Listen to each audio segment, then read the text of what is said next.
She's getting the slides pulled up. I want to thank all of you for being here today. This has been a lot of work for many years to get us to the point where we can hear all these great pitches, build this community, and see the results that we're looking for. I'm Matt Flechter. I am the Recycling Market Development Specialist for the Michigan Department of Environment, Great Lakes, and Energy. And I'll be your MC today. I'm not only going to be your MC today, but I'm also an architect of this program. So I have a lot of heart and soul into what we are building here together in this community. People like Kieran O'Brien, Jim Fry, Dan Radomski, the RRS team, the Eagle team, the Michigan Recycling Coalition team, and the Centropolis Accelerator team welcome you here today to learn from all of the teams that are here, excited to share their big ideas, how they're connecting the supply chain from the curb to end products, changing Michigan's economy and our environment. So I'm really glad to be here today and kick this off. A couple of housekeeping notes. Exits, right up here in front and also in back. Bathrooms, as you exit down here, turn to the right. We've got an exciting schedule planned for you today. But first, I want to tell you something about the way that NextCycle has grown and become something that many of us are quite proud of. One of the reasons that I'm proud about it is it tells the story about the connection between materials and climate and equity. There isn't a meeting, we have weekly meetings to design this program. And we always come back to the importance of making the connection to the global climate and the impacts that moving materials differently rather than from the curb to a hole in the ground, from the curb to a new product, and the climate impacts that has. We also talk about the jobs and the opportunities that are created by managing materials differently. We know that managing materials in a way that is not from a curb to the hole in the ground, but from a curb into a new job means jobs and opportunities and economic investment throughout Michigan's economy. And we can do that in an equitable way. So to start and to walk the walk, we want to provide a land acknowledgement, one that identifies the history of where we are and the importance of all communities. All communities right here in our community so that we can work together to solve these problems. So Bridget, please come forward and provide the land acknowledgement. You can get it here because this seems to be delayed. This is Bridget Pulaski. Hello. So I just want to start off and say that my grandmother and my father are members of the Grand Traverse Band of Chippewa Ottawa Indians up in kind of the Pinky of the UP. I'm not myself a member, but I would like to deliver a land acknowledgement for the Southeast Michigan area. We would like to honor and acknowledge that the land where our event takes place is the ancestral, traditional, and contemporary lands of the Anishinaabe people, including the Odawa, Ojibwe, Potawatomi, and Wyandot people. This land was taken from Indigenous people with the relinquishing of this land formalized in the Treaty of Detroit in 1807. It is important to recognize this history and understand Indigenous groups were the original caretakers and purveyors of circularity on this land. So just keep that in mind. Yeah, thank you. I like that. So thank you, Bridget. I like the end part of that, talking about circularity, making that connection. How many of you are are hearing circularity or circular economy on a multiple times per day. I mean, we're in this room, we're hearing that and thinking about how we can connect that to our ancestral land and our history.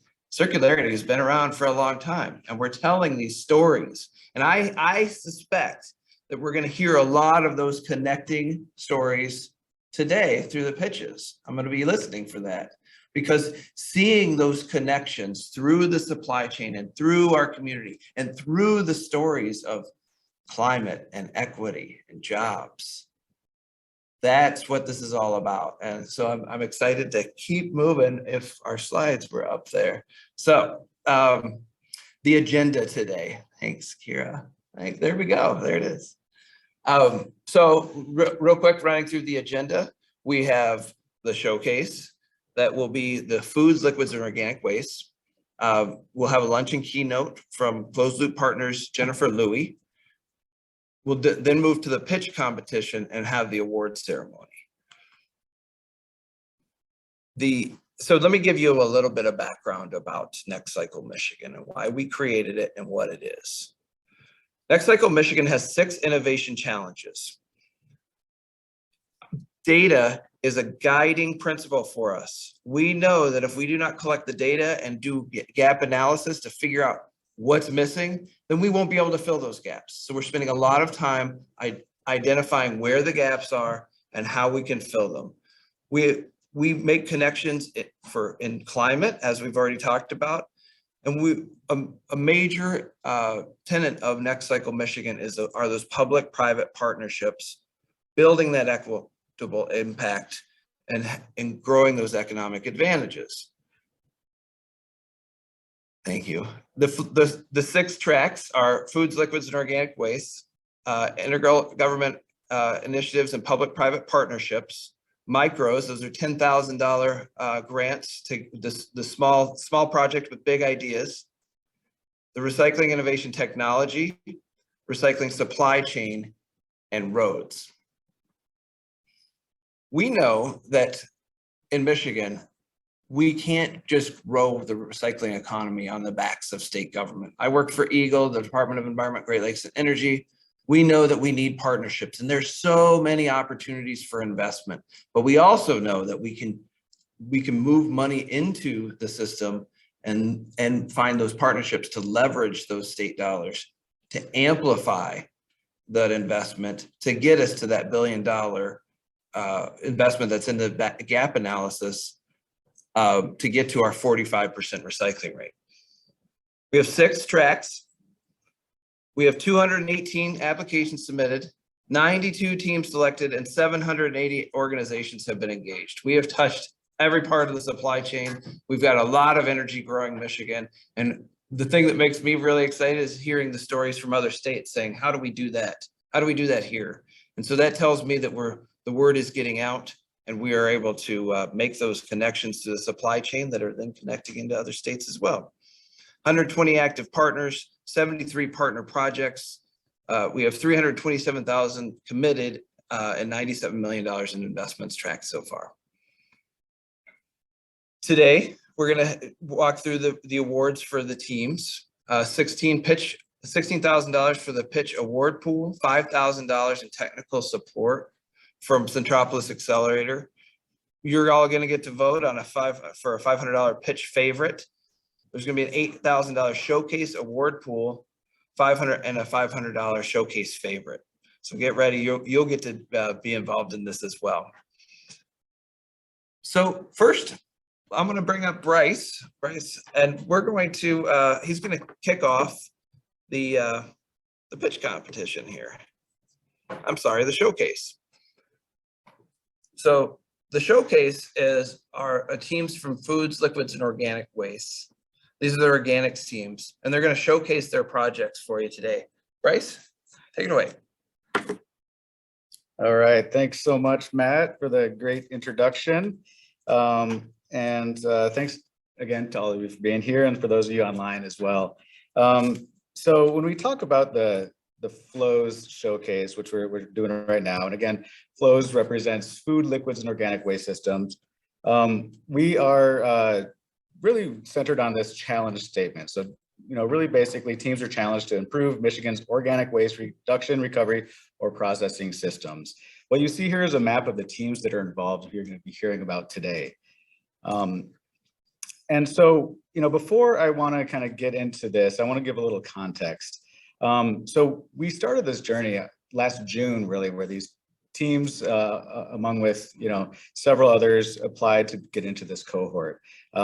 We started working together in September and, spent 6 months working together to get them to this point today. But why are we focused on organics and why is that important? Well, what you see here is as Matt was talking about, the data behind it. We do a gap analysis every year and the data tells us that, okay, there's 8 million tons of material going to the landfill each year. There's people that actually sort through this and get to the bottom of what's going there and what can be recovered. 38% of that is organic material. And there are solutions, alternative solutions for all of that material that can provide valuable, turns it into valuable resources as opposed to being an environmental pollutant by releasing methane into the atmosphere. And so that's why we're focusing specifically on organics for this track. Now, when if you look at the chart on the right here, when we talk about organics, what does that consist of? Well, we're looking at predominantly food waste. And so that's both commercial from restaurants, from institutions like hospitals, and from residents at home. The next biggest is wood waste, followed by compostable paper, and the smallest section there is yard waste. On the left side, on the right side, you will see the organics processing. And so this is what's actually recovered here in Michigan today. 93% yard waste. So we're doing really good on that front, but we're not doing very good with food and wood. The reason we do good on yard waste is because there's a landfill ban for that. And so this tells us that we need to find solutions for food and wood waste. And this program, the Flows Challenge Track, is bringing together teams that are working on those solutions and helping them to grow and scale so that we can solve this problem that we're seeing here. One of the big areas we see, 5 of the 6 teams that you're going to hear from today are focused on food waste. And so I'm just showing you here this food waste circular economy diagram. You're going to see the teams talk about each component of this circularity, from the collection to the processing to the consumption. And that includes recycling, waste prevention, moving upstream, which you're actually going to hear about in the pitch with a team sabermetrics, rescue and recovery to capture that material before it goes to the end of life, and then composting and digestion to actually turn it into new valuable materials. I don't want to ignore wood waste. That's not on this diagram, but we do have a team focused on wood waste, and so that's a great. You're going to hear about that as well. So here's the order of our lineup, and then I'm going to hand it off to them. We have the Cocoa Corporation is coming up first, so I'm going to invite Adam to start coming down here right now, followed by Wormies, Remark Composting Solutions in Wayne State University, followed by Urban Ashes, Unlimited Recycling, and last but not least, Seeds. We do have a showcase judge panel. Several of these are remote. So we have Mike Zapo with the Resource Recovery and Recycling Authority of Southwest Oakland County, ROSOC. We have Chris Jolly from Michigan State Department of Packaging. We have Dan Schoonmaker from West Michigan Sustainable Business Forum. We have Susan Toman with the Compost Manufacturers Alliance, and Lindsay Walker with Emmett County. And so they're going to be judging these presentations, and those decisions are going to decide who gets that $8,000 prize at the end of the day. Let's see. So the showcase rules: we have 8 minutes for each team. There's going to be a rapid Q&A where the judges are going to have about 2 minutes to ask a question. So really like 1 question per team, and then that award goes to the top scoring team. So I want to give Cocoa Corporation the stage right now. Adam has been working for several years on organics, and he's got a great new innovation for integrating some new wood waste into his waste stream from the furniture manufacturing industry. Adam, take it away. Thank you very much, Bryce.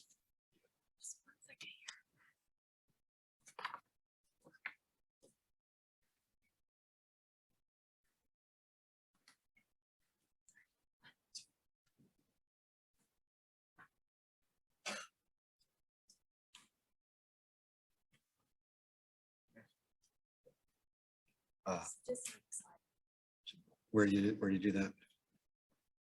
You just say next slide. There's a bit of a lag. Well, you just say next slide. Arrows right here. Yeah, sorry, that clicker doesn't seem to. I'm a much better composter. This is great for your pitch. You can use this piece. Okay. Hi, good morning. My name is Adam Brent. I'm the founder and CEO of Cocoa Corporation. At Cocoa, we believe that making a better compost helps make a better earth.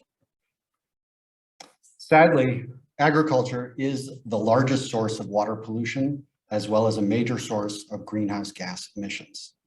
And when you add in the greenhouse gas emissions from the millions of tons of food, paper, textiles, and wood that are being landfilled every year, you quickly realize we have an unsustainable food production and waste management system that is taking a catastrophic toll on our environment and costing us billions of dollars a year in damages. So today, I am very excited to tell you about how Cocoa has developed a practical composting solution for the thousands of tons of composite wood waste, food waste, and other organic waste materials that would otherwise go into the landfills every year, while producing a sustainable fertilizer that reduces agricultural water pollution and landfill greenhouse gas emissions at scale. I'll also show you why we are uniquely qualified to implement the solution. Composite wood is the technical name for particle boards, medium density fiber boards, and other types of engineered wood products that are used extensively in the furniture industries. For over 30 years, Michigan furniture manufacturers have been intensively searching for ways to keep their wood waste out of the landfills. But composite wood is nearly impossible to recycle due to its combination of chemical adhesives, plastic laminates, and toxic emissions. As a result, almost every piece of composite wood ever made that's both waste in and product out will eventually wind up in the landfill, and then releasing noxious odors and over 2.5 times its weight in greenhouse gas emissions. This is a big problem in search of a big solution. So last year, Cocoa developed a revolutionary process that makes composite wood a suitable feedstock material for our composting process. And best of all, we can do it at scale. Not only is this technology capable of handling all of the composite wood waste produced in West Michigan, but it can be used throughout the world, where there is an estimated 100 million tons per year of composite wood waste produced every year. After a 10-week composting trial and extensive laboratory testing, Cocoa proved that our proprietary processes eliminated the chemical adhesives and toxic emissions from the composite wood, as well as the plastic laminates from the finished compost. As a result of our trial, Cocoa received authorization from Eagle to regularly use composite wood in our composting process. So here's how we do it. Cocoa starts with the landfill business model, where waste generators pay us to dispose of their organic waste. Next, we use our proprietary composting process to transform diverse waste streams of organic waste into our Cocoa high-quality humus compost. And finally, we sell our compost to farmers for use on their fields as a soil amendment.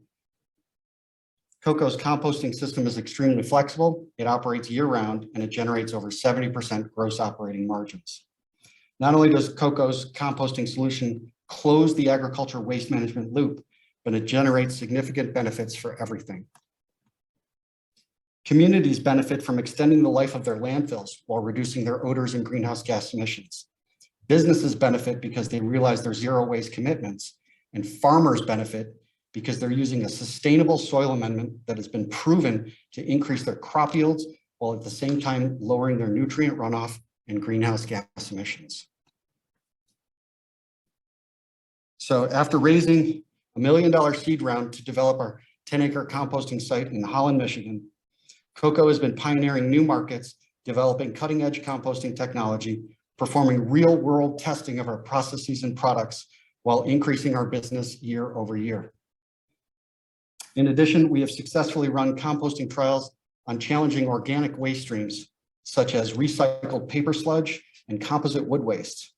We are a key participant in a groundbreaking Great Lakes Protection Fund study looking at using compost to reduce nutrient runoff from farm fields.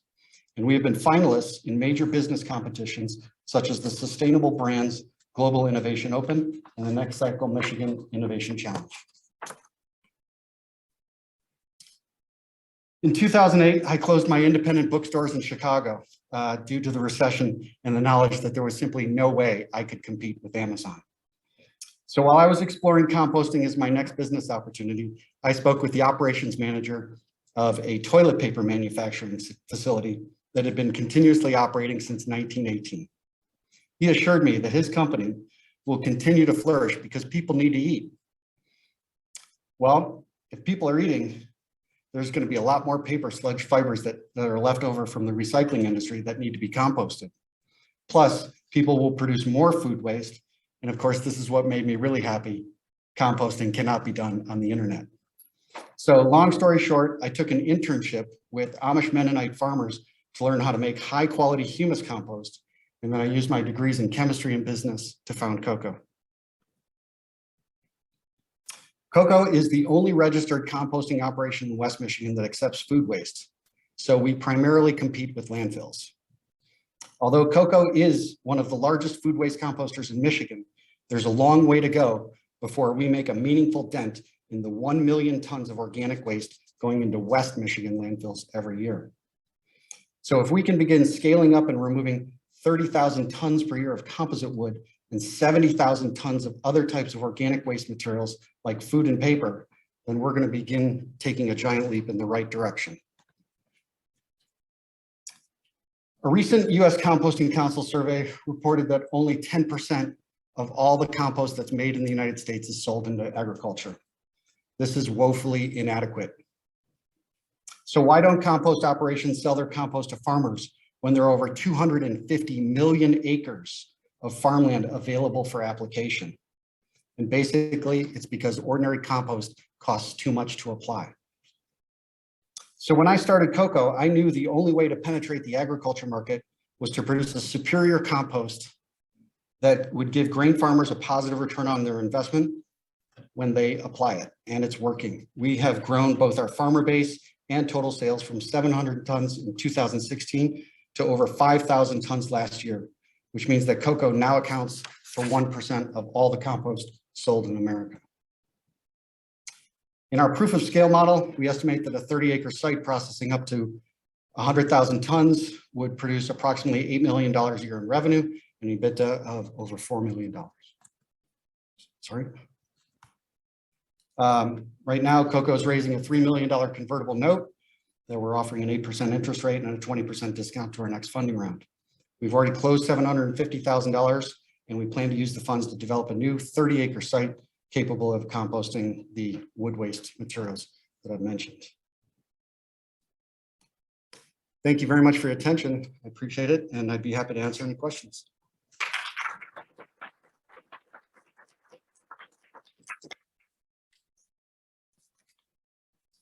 Dan, you have a question?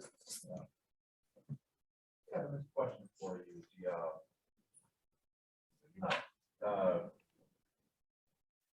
You came to Michigan to start this business. Yeah. And I hope you can share kind of what type of investment you would like to see from the state.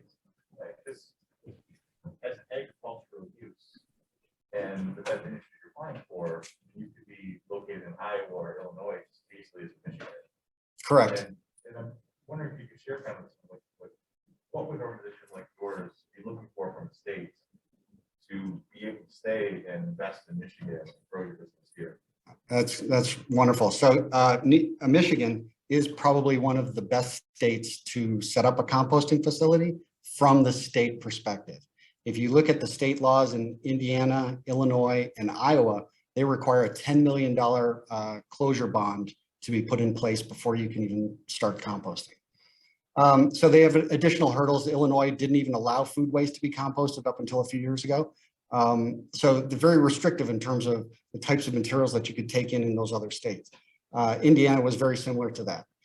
Michigan, though, while it is quite permissive in terms of the state regulatory, Siting a facility is a completely different subject.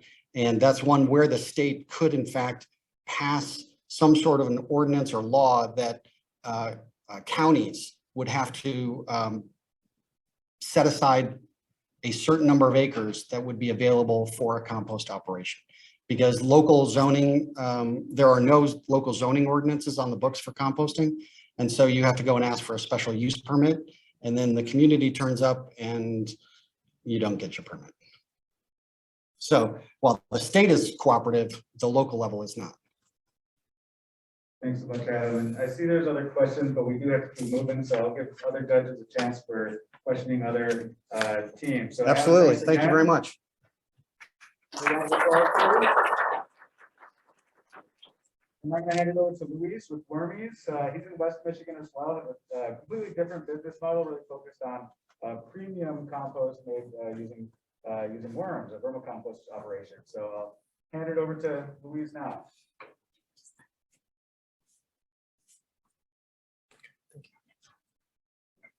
Hello, thank you very much. Yeah, my name is Luis Chen. I'm the owner and founder of Wormies.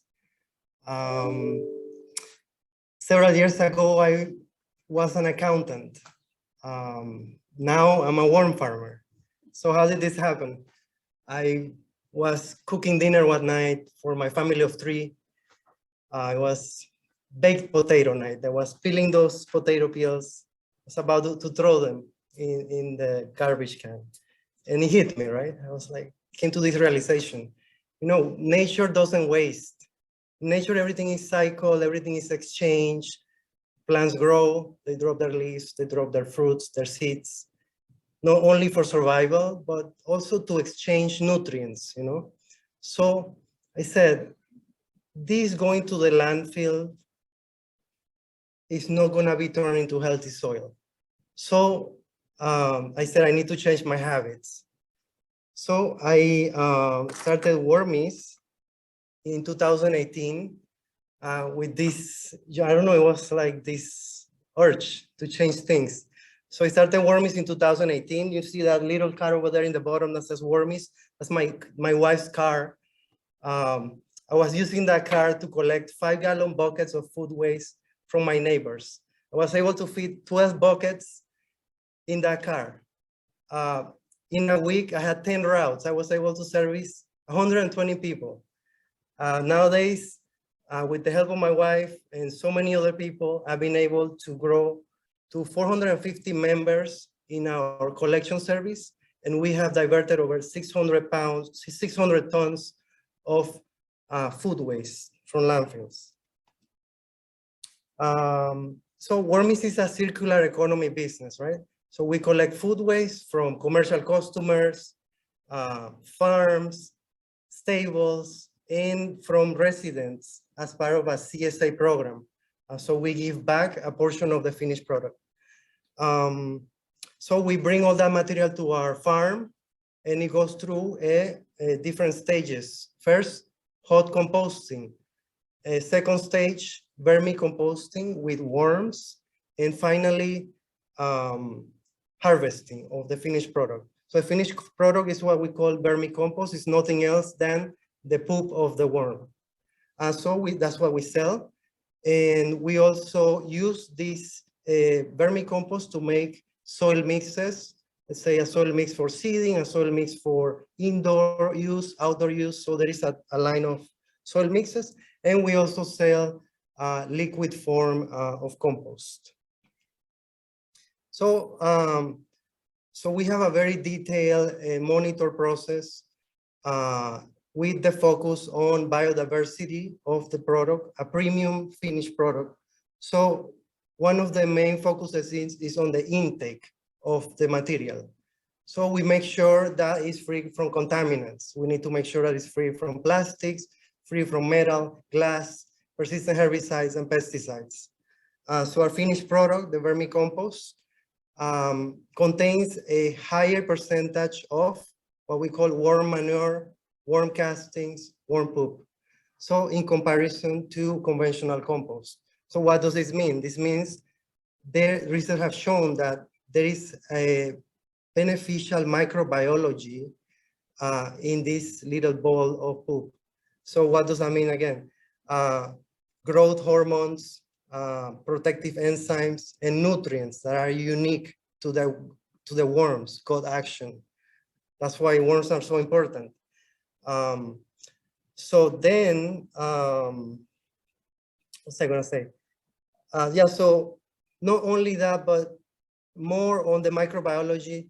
You know, microbiology that is cultured locally outperforms when it's used locally. So we like to say, you know, Michigan made soil for Michigan growers. So we have been rated on the top 10% for best quality compost by Earth4 Labs. This is why, you know, our compost is highly valued by the local craft grower, organic grower. So that's our target customer, you know, the home grower, medium scale grower, greenhouse grower, organic grower. So nowadays we have the cannabis caregiver grower. This is a grower that is looking for a type of product. So in Michigan alone, there is $150 million in sales for soil products for this market alone, the caregiver. It's not even the whole cannabis industry. So most of the sales, unfortunately, are going to out-of-state products. You go to a garden store and all of the bags come from another state, all of the bags of soil. So Wormis is here to provide a solution to this, no? Local soil. In addition to that, we are working on having our facility be licensed to service this industry, collect their biomass, and compost it. To that end, we're scaling our operations from 30 cubic yards we're processing, servicing our collection members or 450 members. We have a dual revenue stream. We are working on scaling to be able to process 200 cubic yards per month. For the past 2 years, we have been selling out on our finished products, so we foresee a similar outcome moving forward. With the 200-yard target, we will be able to service 2,500 members in our collection service. So we have purchased a 13-acre farm zoned for agriculture. And again, yes, it's very difficult to get all this in place. So with the help of NextCycle, we have been able to design our site, set up targets, regulatory targets, and put a plan in place. So with the help of a strong leadership team and our team of consultants, myself have been certified as a compost operator, facility operator by the U.S. Composting Council. I'm a member of the Soil Food Web Institute, and I have a 12-year career as a forensic auditor. Jim Yost, development partner, Chandra Michalski, living soil director, and Sarah Yost, helping with brand and marketing. And our list of consultants, O2 Compost, helping us with compost site design, NextCycle, Earth4, Spring GR, and Star Garden. We're in a fairly new industry in our region. So with the help of our current customers, our supporters, and collaborations, we're able to spread the message. 400 people, 450 people in our pickup service, translate into thousands of people, you know, changing their habit, talking about composting, and talking about Wormis, you know, referrals. So we have been awarded, we have been blessed with awards and a lot of support from the community. NextCycle, the U.S. Composting Council have helped us from the very beginning. So I wanted to show some of the organizations that have backed us throughout the years. Finally, this is a sketch of the site that we are designing. You know, once the site is designed, okay, thank you. Time is up. Yeah, once the site is designed, we're going to be classified as a class 1 medium size composting operation. Yeah, this is the last one. Okay. So let's feed the soil, not the landfill. Thank you.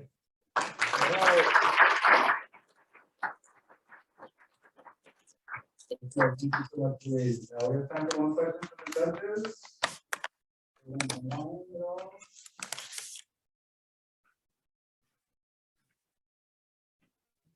Just check the chat here.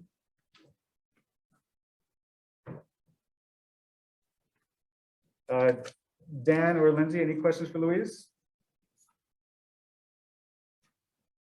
I actually don't, but I just want to say, coming from the same region, it's been really wonderful to grow through that. Thank you. Yes. Well, thanks so much, Louise. And Yeah, thank you. you all can find him afterwards in the working hours.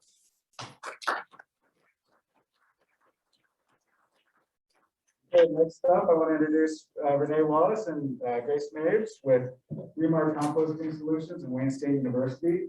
They have a community-centered approach in Detroit for composting in partnership with the university and community-based organizations. So let them take it from here. Good. Oh, we can use our. Oh, yeah. So good day, everyone.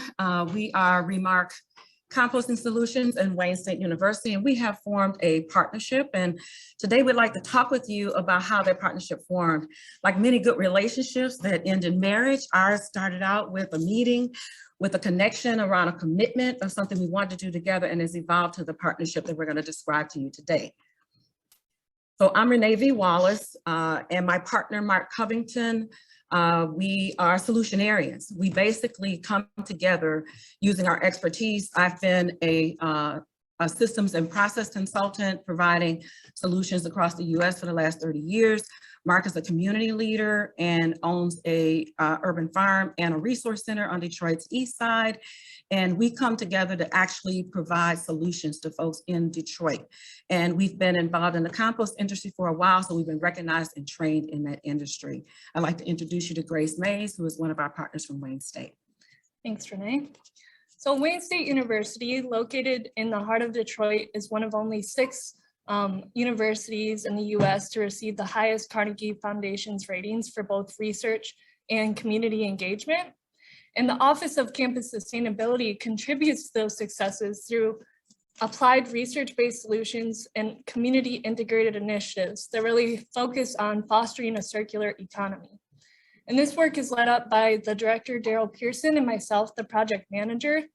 And we came together with Remark to address urgent climate-related issues that we're seeing both locally and globally.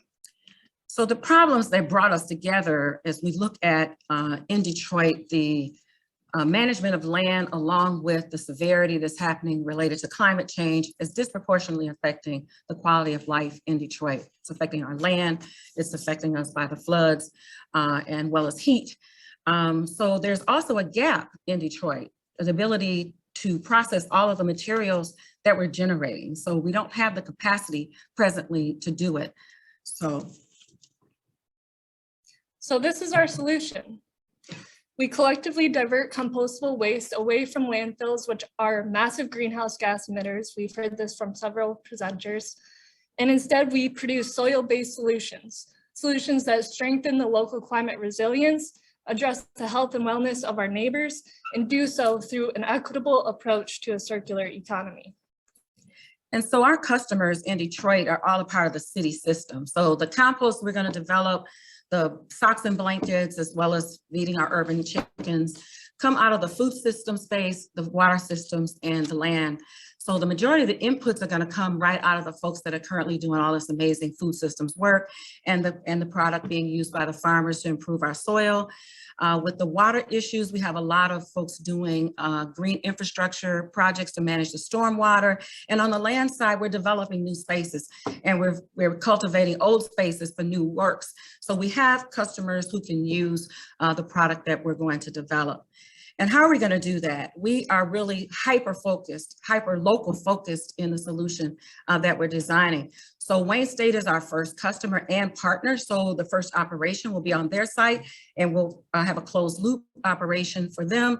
We will develop a compost site that will be where we'll process all the materials, and all throughout the city we'll have pre-processing places where we can bring materials in, move them to our site, and then move compost back out all across the city. Detroit is large and we have over 600,000 people so who are all eating. So we know there's a lot of capacity for this work to be able to benefit Detroiters.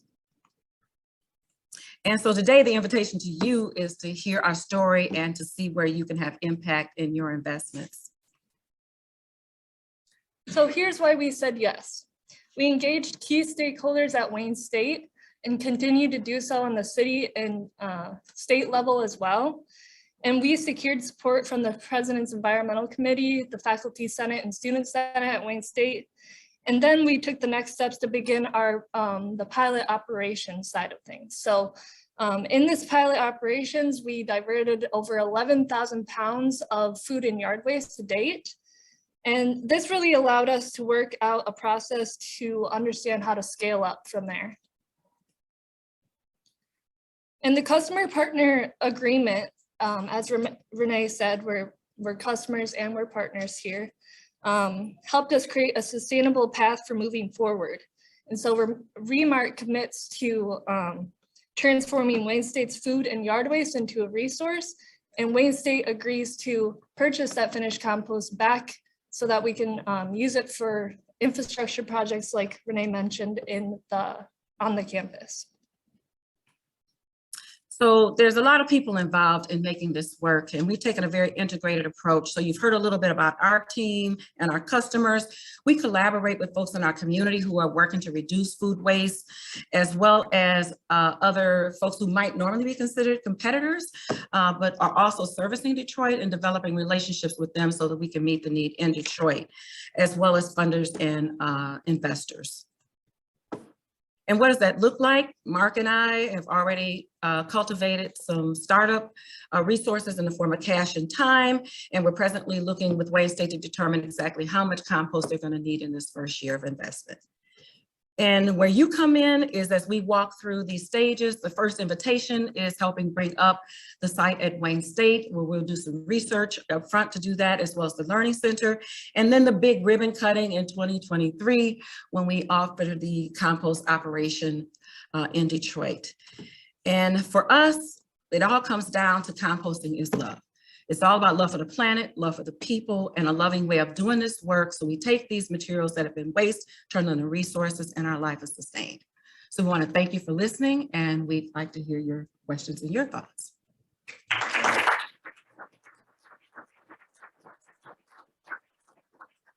Thanks so much. Great job, folks. Any questions from the judges? Yes, I saw 5.5 tons for the pilot project. Is implementation, what scale are you expecting that to be? My understanding is to start out serving Wayne State. Yes. So you probably have some ideas kind of what the tonnage will be coming from that. Yeah, the numbers off the top of my head. Wow. Yeah, so that's actually what we're working with Nicole through this program to figure out is just how much materials are coming out of Wayne State. Right now, we're working with Aramark Food Services, who's the main person at Wayne State's campus. And they have over 10 locations that are restaurants and cafeterias and catering as well. Right. And then we're also working with, and we've already started these relationships with some of the restaurants that they're not directly related to Wayne State, so they're not through Aramark, but they're lining all of the streets on campus, so we're working with them as well. Yeah, and with the pandemic, we had to kind of adjust and see what the numbers are going to look like when everybody comes back. So, right. So Wayne State will be the first customer, but we're also targeting a few other organizations that we're in conversation with, so we make sure that we don't have just a single source initially, but a few others that will also bring materials to our site. Do you have a target capacity for the? We're actually backing into that. So we're determining based upon Wayne State and making sure that we have a reasonable amount of and then build the capacity beyond that to determine what the size of our site is actually going to be. Okay.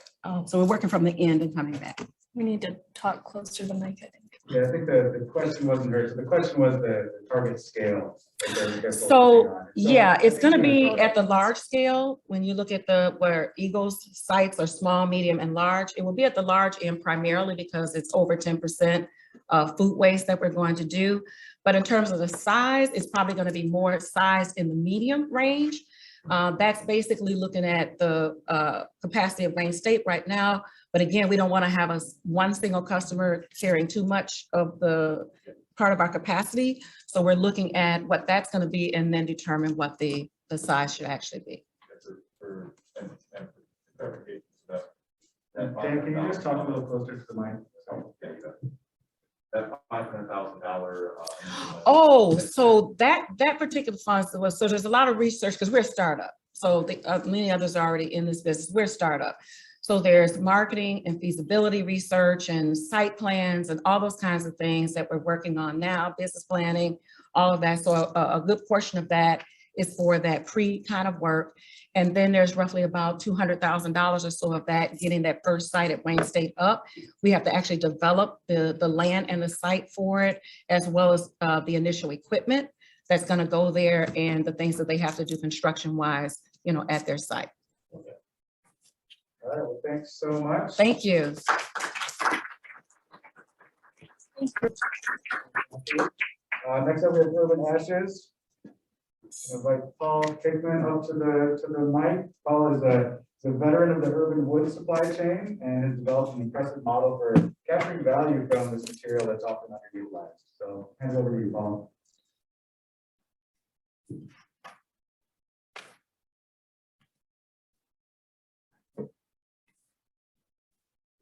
I've been practicing with good morning, so I guess I can still stick with good morning.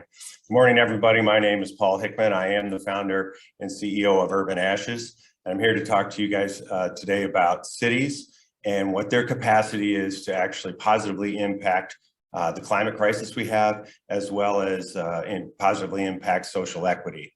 And specifically with cities, I'm going to talk about 3 core issues that they have. And first one being the urban tree disposal and landfill costs, as well as the carbon emissions related to that. And lastly, community safety and crime that continues to be an ongoing problem across the country and the world for that matter. And I'm definitely going to talk to you about what we have dubbed our circular urban wood trichotomies. We feel is an excellent solution to address all of these in a really positive way. Now, all 3 of these issues have 2 core things in problem. Cities' inabilities to maximize the utilization of their natural resources, as well as their human resources, quite possibly their most valuable resource. Now, on the natural resources side, cities fail to tap into about $753 million of furniture grade lumber that comes out of the fallen urban trees every year across the country.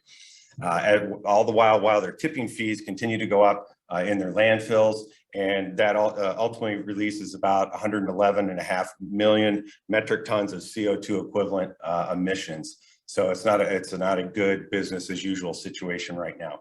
Now on the human side, the string theory tells us that the lack of monetary success and positive societal support to our minorities and poor people is a huge cause for the increase of crime, increase of lack of community safety, gang-related violence, and things like that. And for decades, we have sort of followed the model of tough on crime and mass incarceration, which has been proven over and over again that it's failing. It's ridiculous that we spend, this number always blows me away. Oh, hit the wrong button there, sorry. That we spend twice as much money on incarceration than we would need to spend to send an individual through a state college, including room and board, and average, which is crazy, and that needs to end. And our model that we're developing here will address that in part as well. So a little story for quick on carbon in relationship to trees. So when a tree grows, it spends its entire life capturing CO2 and building that carbon into its infrastructure to the point where wood from a tree is 50% carbon by weight. So when a tree comes down, for any reason, it will begin to release all that carbon, as well as potentially methane and other noxious gases that could lead to acid rain. Now, these are all sort of the traditional ways that trees are dealt with across the country. It's about the lowest utilization possible, and all of them release CO2 pretty quickly to the tune of about 22.9 million tons of CO2 a year. Now, I'm talking about cities across the country, but also we're focused on Ann Arbor because this is our pilot model that we're specifically working on here, and we are based out of Ann Arbor. And what's a little different here is we've overlaid Ann Arbor's numbers, and you'll see on the right side here that these are all still being massively underutilized and or wasted. And what that's causing with that 100% underutilization is the city every year is losing about 1,100 metric tons of CO2, excluding the loss of just raw materials, but they're emitting 1,100 metric tons of CO2 by disposing them through the chipper or the biomass pile. So now what if we did this different? And what if we introduced a new model? And in this case, we would like to introduce the circular urban wood trichotomy.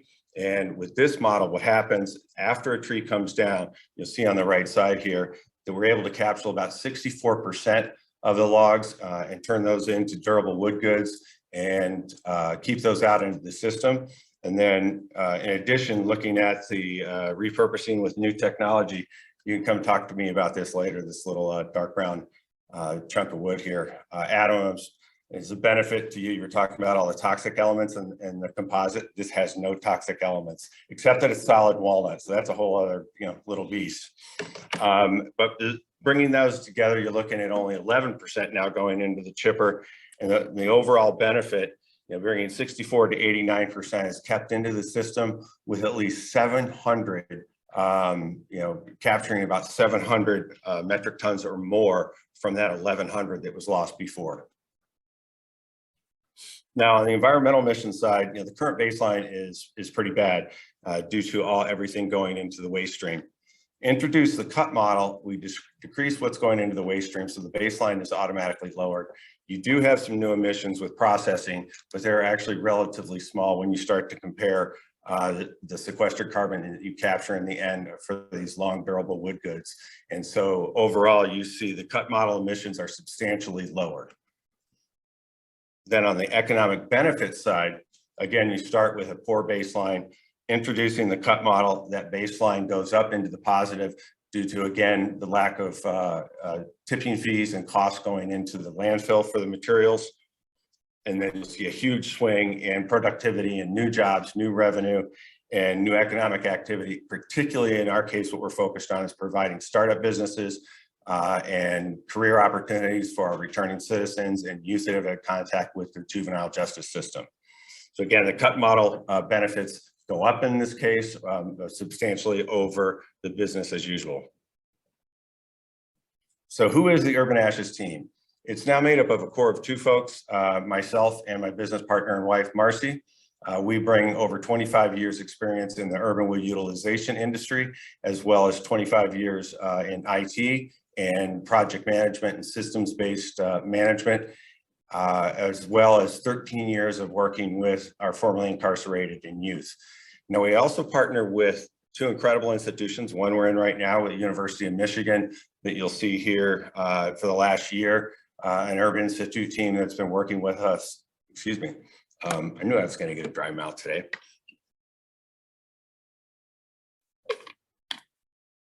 My apologies. With this incredible team that's helped us get us to this point. Some of these folks will move on, but two have already committed to stay on as contractors. As we kind of cycle through, we're going to lose some people, through these through the universities, but our goal is to stay with them and continue to work with them as contractors. We also will be working with Michigan State with a similar kind of mindset. They have one of the only urban forest programs in the world. So how do we get here? In 1998, I was first introduced to urban salvage wood as the retail sales manager at EcoTimber. And then in 2005, with the onslaught of the emerald ash borer, we're basically ground zero. I'm guessing most people here know that. And we launched the first urban wood project and urban wood marketplace here in Southeast Michigan that's now grown into the Urban Wood Network, which is the national organization representing all the stakeholders in the urban wood industry across the country. In 2009, I launched Urban Ashes as a for-profit social enterprise manufacturing picture frames and furniture to help scale the utilization of urban wood while focusing again on the labor force of returning citizens and youth. I feel is one of our greatest accomplishments is that Google, we were able to take Google executives into Jackson Parnell prison. And ultimately they donated $2 million to launch the first IT program in the state of Michigan that's now being replicated across the country. Now, in 2019, we've shifted to take all this experience to focus, to help cities leverage our experience and utilize their urban salvage wood across the country. The cities are definitely primed across Michigan. You'll see Ann Arbor we're working with, and these other cities are waiting for the model to be developed, and the cities across the country are starting to inquire about it as well. We do this through staying connected with NextCycle as it grows, and Urban Wood Network as well. All these other excellent organizations we're already partnered with. And last, looking at major companies that are interested in utilizing urban wood, these are all ones that are already actively using or interested in it. Most of them are actively. They're having a tough time with their supply chain, and that's really what we're focused on is helping with the supply chain. So this is where you can help. We've pretty much completed our phase one that gets us to this point. And now at phase two, we are looking at a turnkey model to develop, to finish developing the pilot and let Ann Arbor be able to basically hit the go button and adopt this process. And we really need some partners and matching funds for a pending $170,000 Eagle grant to bring this to fruition. And then ultimately through the, after that, we can do implementation in Ann Arbor and take that to the rest of the cities, as well as moving it across the country. Thank you very much, everybody. I apologize for going over a minute or so, I guess. Questions? One question. Thanks, Michael.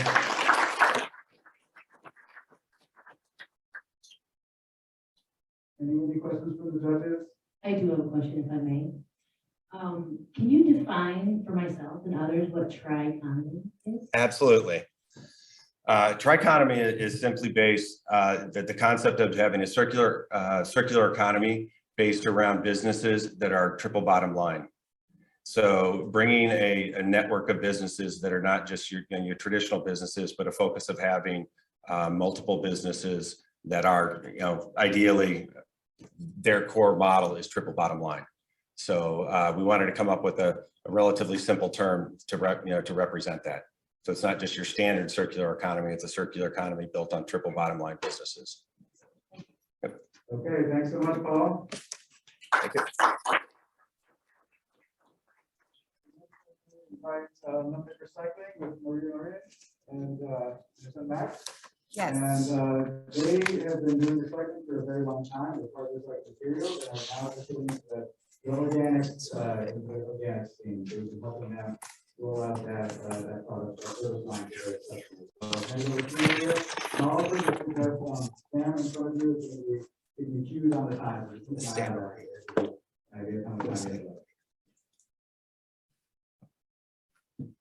Start this. That's why good to go.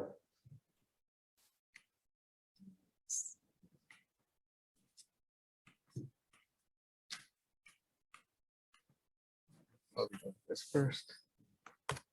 Try it now. There you go. Okay. Let's start. My name is Maria Marin. I'm the CEO and founder of Unlimited Recycling. In 1988, I was pregnant with my firstborn son, Max, who happens to be here with me today. And I remember a lady who worked for the Wildlife and Fisheries Division realized I was pregnant and advised me not to eat fish from the Great Lakes. And I remember that was an aha moment for me when I realized that we had a huge environmental problem here in the state of Michigan.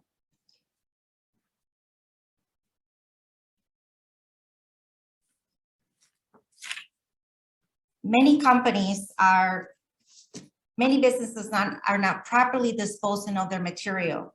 See, there are a lot of commercial and institutional companies out there that have sustainability goals and have the desire to divert their waste from ending up in the landfill. Composting is our future, and we are in the cutting edge of it, and that is why I am here today. The problem is how food waste is being managed. Based on US EPA estimates in 2018, 63.1 million tons of food waste was generated, which is 21.6% of total municipal solid waste generation, and only 4.1% of that was composted.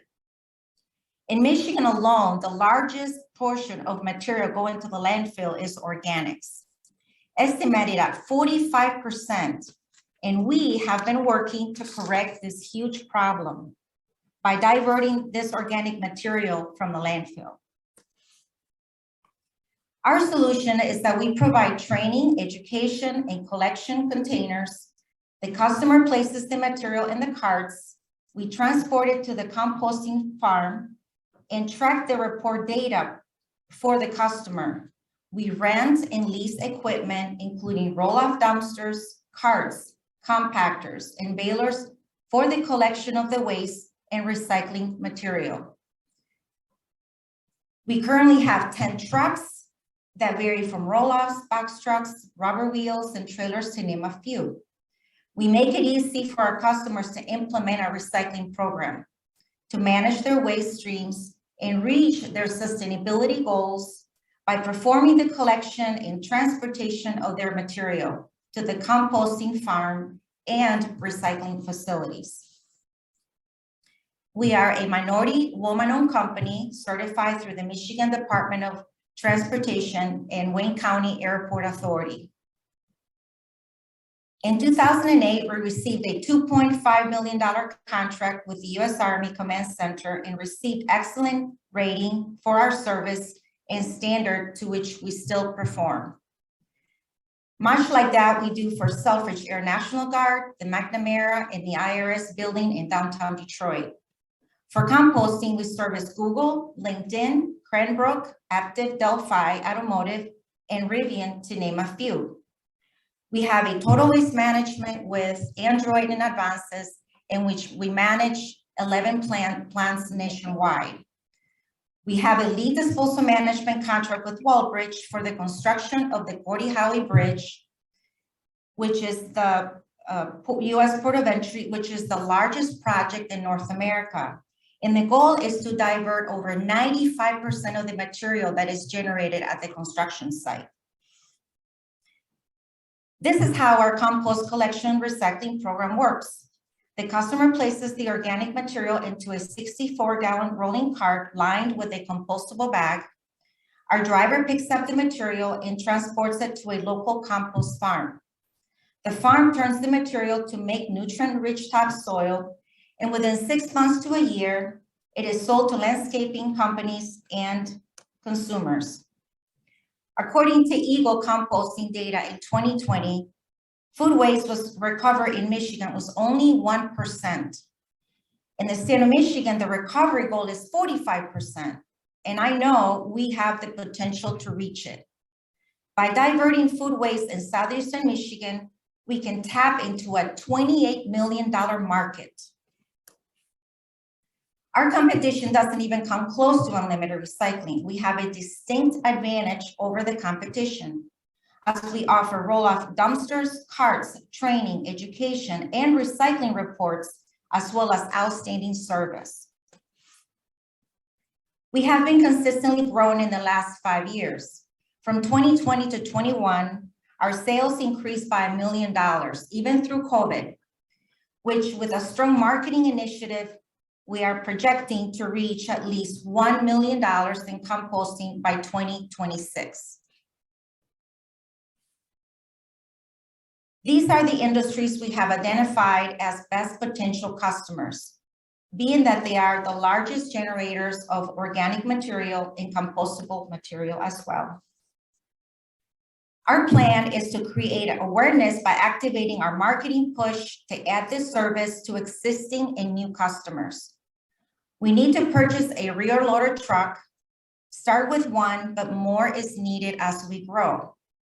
As our customer base grows and we acquire more trucks, the organic tonnage will increase. And continue to partner with urban farms, composting farmers in the city of Detroit to create more compostable material. Our key results is that we are a one-stop shop for composting, recycling, and total waste management. We maximize the recycling percentage of composting and landfill diversion for beneficial reuse. Reduction of greenhouse gases that contribute to global warming and climate change. We provide consolidated reporting of composting, recycling, and emissions. And lastly, we boost the local economy by way of the collection, selling, processing, and reuse of materials. Here's my contact information. Please feel free to reach out to me. We all have the power to take care of our planet for our future generations. So please don't forget to recycle. Thank you for your time. Any questions? Thanks so much, Maria. If any of the judges online have a question, you can raise your hand and Kimberly will put you off of mute. All right, if not, I see Dan here has a question. Yeah, I think, is it up? Okay, cool. Maria, it's always wonderful to hear about your company. Great story. Thank you. I think we've seen over the past decade how one of the things that helps compost be successful is having that vertically integrated system where they do have either a strong relationship with farms or own the farm. And I'm curious, do the farm that you're working with, is that one that you have an equity stake in, or do you have some kind of contract protection to protect you against price increases, or the farm not doing that, or you have a stable alternatives if need be?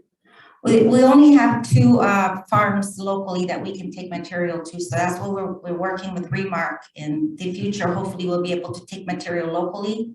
But we really don't have any control of the increase in pricing.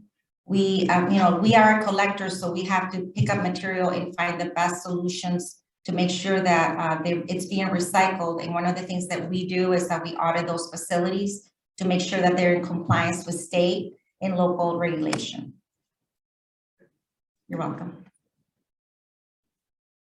Okay, thanks so much, Maria. Thank you.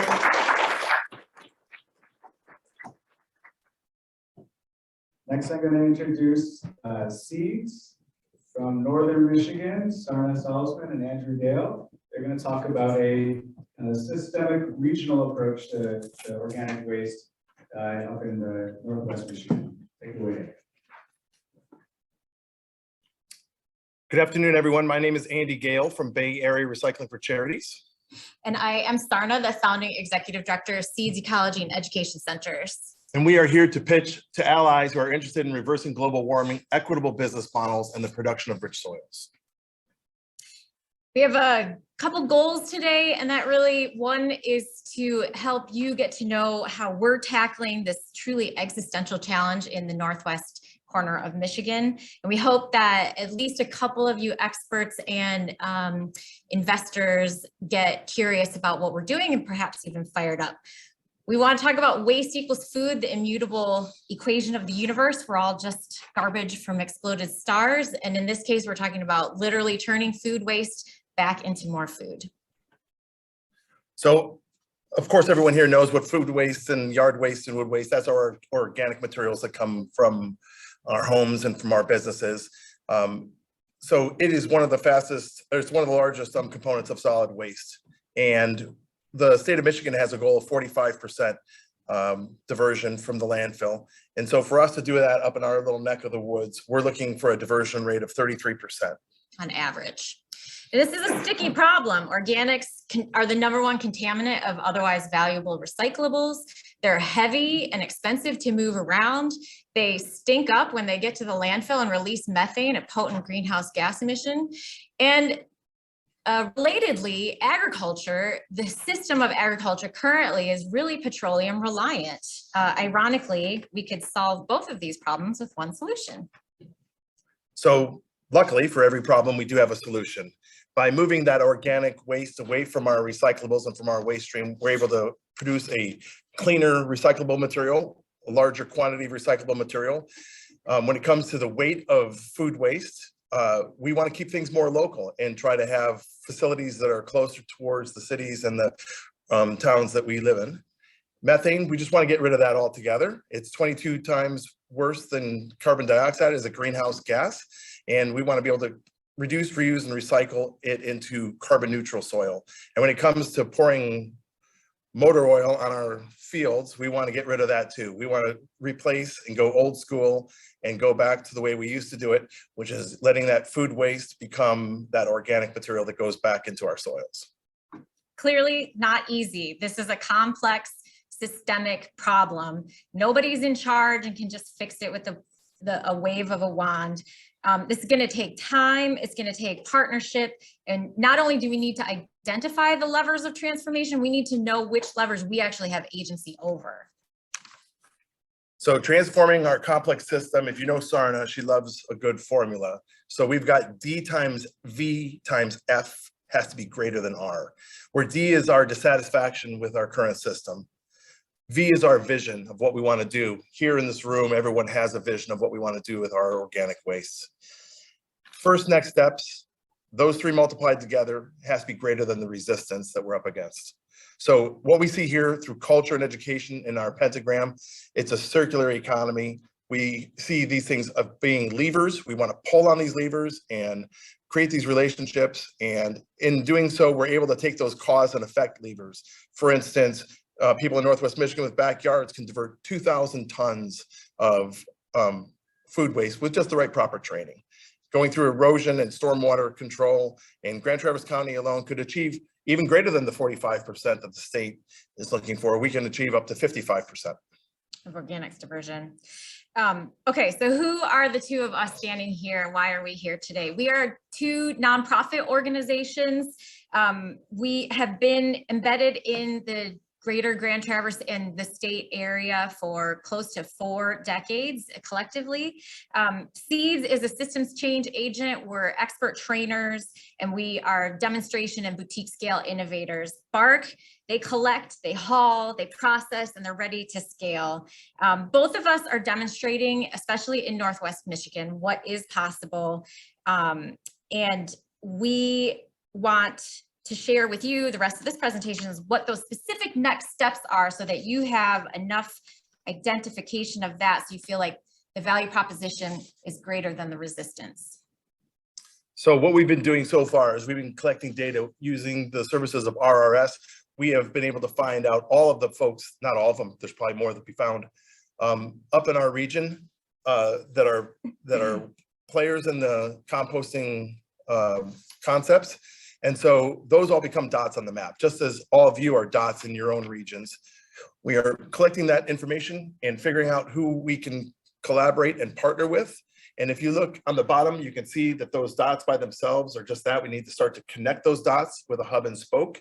We need to start taking the hub and spokes of the different regions in Michigan, bringing them together, thus creating a microorganism of composting.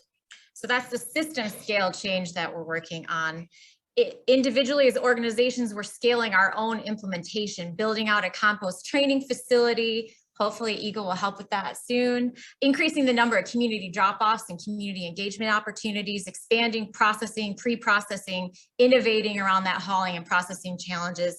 And importantly, explicitly, we're including the rescue of food and wood waste. This is not only an equity and access issue, this is also the biggest bang for the buck on greenhouse gas emissions reductions. And how are we doing that? We're linking arms with each other. We're finding places where we can work together. This right here is a short list of folks that we've already engaged with. What I see is a year from now, well, I need a bigger screen in order to fit more of the partners and collaborators that we can continue to work with. again, we know it's not going to be easy. We know what the threats and weaknesses are. A big one is a lack of upfront investment and consistent investment in the outreach and education and training that we need in the region, and the alignment bringing that we need in the region. Another big area is connecting the value chains. These circular economies need to have all the links in place. Otherwise, the whole thing doesn't really start to flow. So building momentum is hugely important. And yes, we're competing with haulers and landfills, which, right, they're big. On the other hand, that's really the only thing we're competing with. So we just have to be less expensive, easier to operate, or more fun. And I will tell you, growing food is way more fun than carrying out stinky, heavy trash.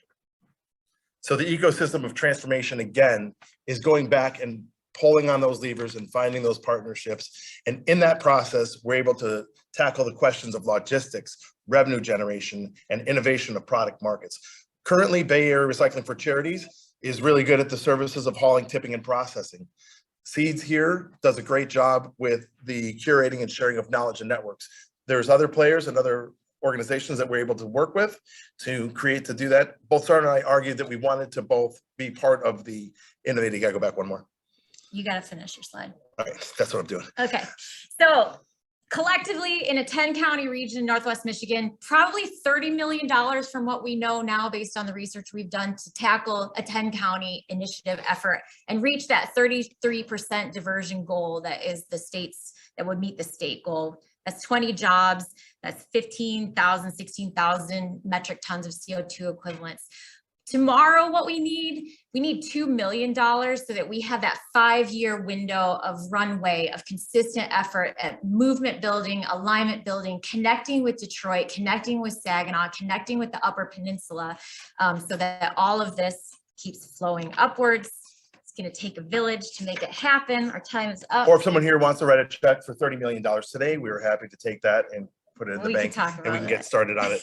But what we see is not just a collaboration within for composting with the people that do the composting, but all of these different levels of capital, places where we can get capital from state and local and federal grants, all the way down to sweat equity and having volunteers out there doing backyard composting. So like Sarna said, it will take a village. Yeah, but it only takes one generation to make a full transformation. So we're ready to lean in harder. I hope you are also, well, we know everyone in here is leaning in harder. So let's lean together. Thank you.